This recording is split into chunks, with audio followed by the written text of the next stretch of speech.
ரொம்ப வருஷத்துக்கு முன்னாடி சிக்லாக்குங்கிற ஊரை தாவீது ராஜா ஆளுகை பண்ணிட்டு இருந்தார். தாவீது ராஜா தங்களோட மக்களுக்கு ரொம்ப ஒரு நல்ல தலைவனாகவும் ரொம்ப தைரியமான ஒரு தலைவனாகவும் இருந்தார். ஒரு தடவை தாவீது ராஜாவும் அவங்களோட சேவகர்கள் எல்லாரும் வேற ஒரு நாட்டுக்கு போயிருக்கிற நேரம் பார்த்து எதிரி நாட்டு படை வீரர்கள் எல்லாரும் உள்ள வந்து இவங்க நாட்டில் இருக்கிற எல்லாத்தையும் கொள்ளடிச்சிட்டாங்க. இவங்களோட குடும்பங்கள், இவங்களோட நகைகள், பணங்கள் எல்லாத்தையுமே கொள்ளடிச்சிட்டு போயிட்டாங்க. திரும்ப தன்னோட நாட்டுக்கு திரும்பி வந்த தாவீதும் அவரோட சேவகர்களும் வெறுமையான தங்களோட கிராமத்தை பார்த்து ரொம்பவே உடைஞ்சு போயிட்டாங்க. தங்களோட குடும்பங்கள் எல்லாரும் கொள்ளையடிக்கப்பட்டு போனதையும் தங்களோட உடைமைகள் எல்லாமே பறி போனதையும் கண்டு ரொம்பவே சோர்ந்து போய் அழுதுட்டு இருந்தாங்க. அப்போ தாவீது ராஜா என்ன பண்ணார் தெரியுமா? தாவீது ராஜா தைரியமா தனியா வந்து ஜெபம் பண்ணார். ஆண்டவர்கிட்ட கேட்டார். என்ன அப்படின்னா, ஆண்டவரே, நாங்கள் ரொம்ப சோர்ந்து போயிருக்கிறோம். நானும் என்னோட சேவகர்கள் எல்லாருமே ரொம்ப சோர்ந்து இருக்கிறோம். ஏன்னா எங்களோட குடும்பங்கள் எல்லாம் எங்களை விட்டு போயிடுச்சு. எங்களோட உடைமைகள் எல்லாம் கொள்ளையிடப்பட்டிருக்கு. ஆனால் நீங்கள் வாக்கு பண்ணியிருக்கீங்க, எங்களோட பிரச்சனைகளில் உங்களை நோக்கி நாங்கள் கூப்பிடும்போது எங்களுக்கு நீங்கள் பதில் தருவேன்னு சொல்லியிருக்கீங்க.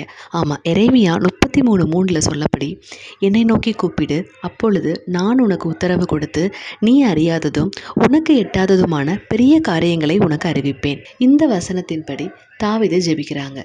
ஜெபிச்சுட்டு தைரியமா ஆண்டவர் சொல்றதபடி செய்கிறாங்க. ஆண்டவர் என்ன சொன்னார் தெரியுமா? நான் சொல்கிற பாதையில் நீ போ அப்படின்னு சொன்னாங்க. அதே மாதிரி தாவீது ராஜாவும் அவங்களோட சேவகர்கள் எல்லாரையும் கூட்டிட்டு ஆண்டவர் சொன்னபடி தைரியமாக அவர் சொன்ன வழியில் போனாங்க. ரொம்ப தூரம் ட்ராவல் பண்ணி போனதுக்கப்புறம் தங்களோட நாட்டை கொள்ளையடிச்ச அந்த எதிரிகளோட கூடாரங்களை தாவீது ராஜாவும் அவங்களோட சேவகர்களும் பார்க்குறாங்க. அப்போ இவங்க எல்லாரும் ஆண்டவர் கொடுத்த அந்த முழு பலத்தோட அவங்களுக்கு எதிர்த்து சண்டை போடுறாங்க. சண்டை போட்டு ஆண்டவர் சொன்ன மாதிரியே அவங்களோட குடும்பங்களை, அவங்களோட உடைமைகள் எல்லாத்தையும் திருப்பி கொள்கிறாங்க. திருப்பிட்டு ரொம்ப ரொம்ப சந்தோஷமாக அவங்க குடும்பத்தோட தன்னோட நாட்டுக்கே திரும்ப வர்றாங்க. இதெல்லாம் எதனால? ஆண்டவர்கிட்ட போய் தாவீது ராஜா ஜெபம் பண்ணதுனால மாத்திரம்தான். ஆண்டவர் சொன்ன மாதிரியே தன்னோட ஜெபத்தை கேட்டு அவரை பலப்படுத்தி அவருக்கு வழியும் செஞ்சாங்க. நம்மளும் நம்மளோட சூழ்நிலைகளை பார்த்து, நமக்கு இருக்கிற பெரிய பெரிய பிரச்சனைகளை பார்த்து பயந்து போய் சோர்ந்து போகிறோம். அப்படி போகக்கூடாது. நம்ம எந்த சூழ்நிலைகள் வந்தாலும் ஆண்டவர்கிட்ட ஜெபம் பண்ணணும். அப்படி ஜெபம் பண்ணும்போது முதல்ல ஆண்டவர் நம்மளை பலப்படுத்துவாங்க. பலப்படுத்தினதுக்கப்புறம் நம்ம என்ன செய்யணுங்கிறத நமக்கு சொல்லுவாங்க.